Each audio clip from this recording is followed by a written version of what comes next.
Bonjour à tous. On commence cette revue de presse en France avec le journal L'Équipe qui pose la question du public dans les stades. Les événements sportifs pourront-ils bientôt rassembler plus de 5000 personnes, se demande le quotidien. C'est le conseil de défense qui tranchera, explique le média.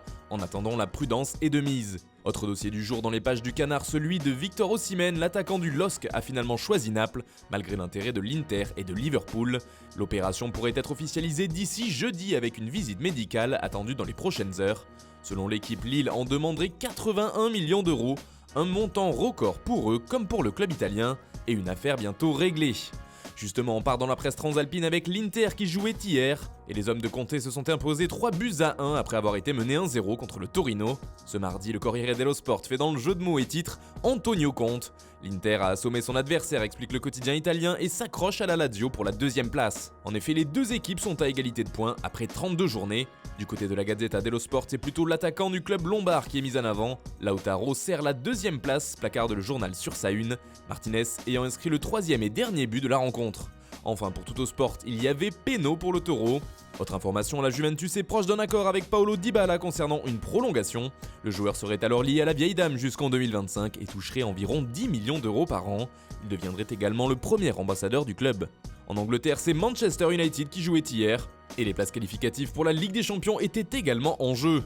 Les Red Devils ont longtemps mené 2-1 contre Southampton, et jusque dans les dernières secondes de la rencontre pensaient avoir fait le plus dur pour emporter le match.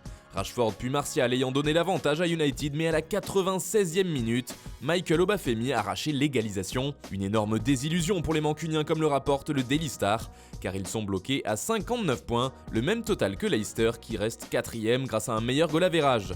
Ce but décisif d'Obafemi fait aussi les gros titres du journal Metro, qui a vu un joueur faire la différence dans le Fergie Time, et ce n'était pas un Red Devil. On reste en Angleterre et à Manchester avec le club voisin qui lui est empli de joie, car le tribunal arbitral du sport a rendu son verdict hier qui va contre la première sanction de l'UEFA, qui visait à exclure Manchester City pendant 2 ans des compétitions européennes.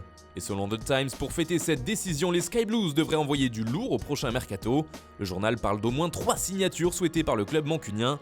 City va également proposer à Pep Guardiola de prolonger son contrat jusqu'en 2022, toujours d'après le quotidien anglais. Cela fait également les gros titres du Daily Express qui donne un chiffre pour le prochain mercato, une sacrée enveloppe pour City qui pourrait dépenser 150 millions de livres, soit plus de 165 millions d'euros. Un montant qui devrait permettre de se renforcer en signant par exemple David Alaba, l'une des cibles prioritaires du club anglais. En Espagne maintenant, le Real jouait hier du côté de Grenade et les Merengues se sont imposés en Andalousie grâce aux Français. En effet, c'est Ferland Mendy qui ouvrait le score à la 10e minute, suivi de près par Karim Benzema qui doublait la mise. Victoire finale 2-1 et les hommes de Zinedine Zidane ont ainsi repris 4 points d'avance sur le Barça à 2 journées de la fin du championnat. Une belle marge et une 9e victoire de rang qui fait dire à Marca que le titre de champion est en vue. Même son de cloche en une du journal AS qui explique que la Casablanca n'est plus qu'à une petite victoire du sacre final. Enfin, on reste de l'autre côté des Pyrénées pour finir ce tour de la presse. Du côté de Barcelone, on parle plutôt mercato avec le dossier Lautaro Martinez. Il est désormais trop tard pour le Barça pour lever la clause libératoire de 111 millions d'euros. Mais le club catalan n'abandonne pas et a un plan selon Mundo Deportivo. L'Argentin est toujours l'objectif numéro 1 pour cet été, mais il faudra vendre avant de pouvoir se l'offrir. Plusieurs joueurs blaugrana sont concernés, Todibo, Rafinha, Neto, Vagué, Rakitic, Vidal et même Umtiti dont nous parlerons plus en détail. Le Barça évalue le prix à 70 millions d'euros, auxquels s'ajoutent les 41 millions d'euros de Junior Firpo qui seraient dans l'opération. Le quotidien explique que l'Inter est d'accord avec ce prix et une telle transaction. De son côté, le journal Sport parle aussi du marché des transferts barcelonais, mais cela concerne Samuel Umtiti. Le Barça veut le pousser vers la sortie dès cet été, affirme le média ibérique, dans le but d'acheter un autre défenseur central qui renforcera l'équipe. Les Blaugrana sont même prêts à attendre une année de plus si la transaction ne peut se faire tout de suite en prêtant Umtiti une saison. Plusieurs équipes sont d'ores et déjà intéressées selon Sport, en particulier en Italie, avec le Napoli, la Lazio, la Roma et le Torino.